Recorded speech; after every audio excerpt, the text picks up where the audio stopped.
Kung kailan ka tumagal sa pagtitinda, abay saka naman napapansin ng iba na ang produktong iyong itinitinda pakunti ng pakunti. Parang yung tindahan mo wala ng kasigla-sigla.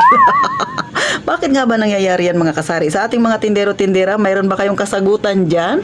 Pero syempre si Ate Tintin, mayroon namang akong ichichismis ukol dyan dahil naranasan ko yan. Ano nga ba ang rason? Bakit nangyayari ang ganyan? Ikaw na may tindahan, ano ang iyong masasabi sa ganyang problema minsan kinakaharap ng isang tindero-tindera? Baka naman mayroon siyang mabigat na dahilan. At yan ang aking ichichismis ngayon. Kaya kung interesado ka sa ganyang chismisan, huwag ka nang magpatumpik-tumpik pa.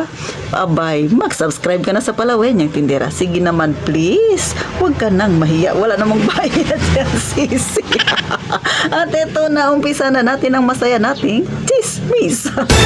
Magandang hapon sa inyong lahat mga kasari-sari. Eto na naman ang inyong Palaway niyang Tindera na panay tawa na naman habang nagmamarites sa inyo ng problema ang kinakaharap niya. O, diba? Hindi halata kay Tintin na problemado ako, diba? Hindi pa ako nakaka-renew ng permit.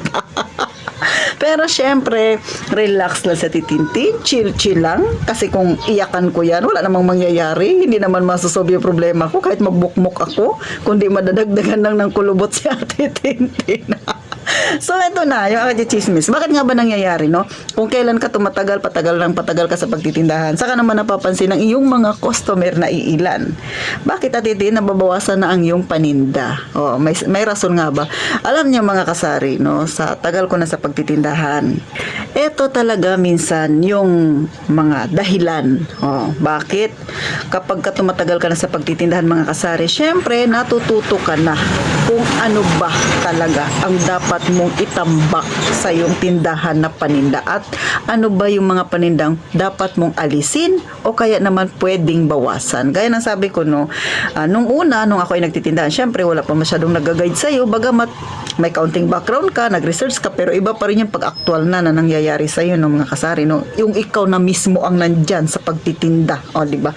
So, pag habang tumatagal ka, nakikita mo, ito palang produkto na ito, hindi siya ganun kabenta. Ito palang produkto na ito ay pag nabentahan ako sa isang linggo, parang isang beses lang, o kaya naman 2 beses lang sa isang linggo, o kaya naman wala talagang benta. At syempre, habang tumatagal ka, naisip mo yung mga dapat mong gawin. Ano yung dapat mong alisin sa yung paninda? Ano yung babawasan mo? Ano yung itatambak mo? Ano yung magandang mas ipapalit mo na produktong pwede mong i-offer kay customer? So, ganun kay Ate Tintino. So, isa yan sa napansin ng aking customer. Sabi niya, Ate Tin, bati, nagtitinda ka ng uling. Ba't di ka na nagtitinda ng uling ngayon? O, diba mga kasari? Alam niyo kung bakit tumigil na sa Titintin sa pagtitinda ng uling?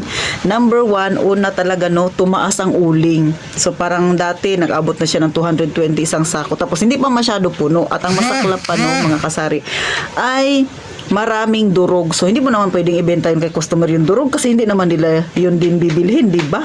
Saan ka ba naman nakakita na customer na bibili niya yung durog? Paano siya magpaparikit noon, no? Di ba mga kasari? So yun yung naisip ko. Tapos pangatlo, magre-repack pa ako. Dito sa amin sa lungsod ng Puerto Princesa City, Palawan. O ayan, kompleto ha. Huwag na lang yung barangay. Baka malaman ninyo yung lugar ni Ate Tintin. Aba, ibinagbabawal na yung mga sandubag. So saan ko ilalagay yung aking uling? Alang alaman doon sa plastic labo. Manipis yun, o diba? Next na dahilan, bakit tinigil na Tintin? Siyempre, sa dami ng tindahan dito na meron din namang uling. O, ang mga katabi ko may mga uling din naman. Bago sila makarating sa akin dito, siyempre kailangan ubusin na muna yung uling dyan sa mga harapan, yan sa mga gilid-gilid ng mga tindahan bago dumating dito sa akin. So, panghuli na dahilan na Tintin, hindi pala panghuli, isa pa sa mga dahilan na natitintin ay kapag nagre-repack ako, madumi sa kamay, pumapasok sa akin yung mga alikabok niya sa ilong ko. So, nagtitrigger siya. Kumbaga, yung aking hika na pinakaingat-ingatan ko na wag sana siyang mag-ubo-ubo na naman ako, na nahihirapan na naman ako maghinga. Ay, syempre, yun yung nagiging rason, di ba, mga kasari? And then, syempre, panghuli na rason ni Ate Tintin. Bakit itinigil ko yun at pinalitan ko ng ibang bagay na pwedeng mai-offer kay customer? Ay, dahil mga kasari, kaunti na lang yung aking kinikita. Maliban sa marami kami nagtitinda ng uling, ay talaga naman, no, mga kasari, sa puhunan mo na 230 na yata ngayon ang isang sako, tapos maliit pa yung sako, hindi pa masyado puno, marami pang durog, mga kasari, ay syempre, babawas mo pa yung plastic mo doon, which is bawal na nga dito sa amin yung plastic na ginagamit na pang-repack, no? Kung makahanap ka man, tago-tago pa yun. Kung makahanap ka, mahirap nang maghanap sa palengke ng ganun. Kakaunti yung tubo kasi sa isang sako ay parang 15 pesos na lang yung tutubuin mo. So, hindi siya, para sa akin, no, kahit sabihin mo na 230, tapos kikita ka ng 15 pesos, oo, tingin mo okay na yun yung ganun tubo. Pero kasi, marami pang pagdadaanan, magre-repack ka, magpaitim-itim ka ng kamay mo, tapos kung bibili, isa pa sa naging rason ko talaga na pag yung ang dumi-dumi ng kamay ko, tapos may bibili ng tinapay sa akin, bago yung tinapay, papalamanan pa ng peanut butter. O diba, napaka-hassle. So, ang dami mo pang gagawin, ang daming seremonya bago ka magtubo ng 15 pesos sa uling na yan. So dito, dahil wala pa masyadong nagka-cash in, cash out sa amin ng mga sa GCash, no, merong maraming tindahan dito, pero ilan pa lang kami mga may tindahan na merong ganun. Abay, nilipat ko na lang sa GCash yung aking pera, dahil yung 100, kikita kaagad ako ng 5 piso, napipindot-pindot lang ako. O diba, nilagay ko siya sa sa GCash ko, ginawa ko na lang pampuhunan. At mas naging mainam naman mga kasari kasi hindi ako na masyadong napapagod. Kita niyo naman, 'di ba? Maging maingat ka lang sa pagpindot diyan sa cellphone mo. Kita na kaagad ang mangyayari sa 200 plus mo na puhunan kung ikukumpara mo siya doon sa uling na magiging puhunan mo. So saan ka pa? Di doon ka na lang mga kasari, no? At saka dito sa amin, mahirap na minsan ang bilihanan ng uling. Minsan makatapat ka pa ng mabibilihan mo ng uling yung basa.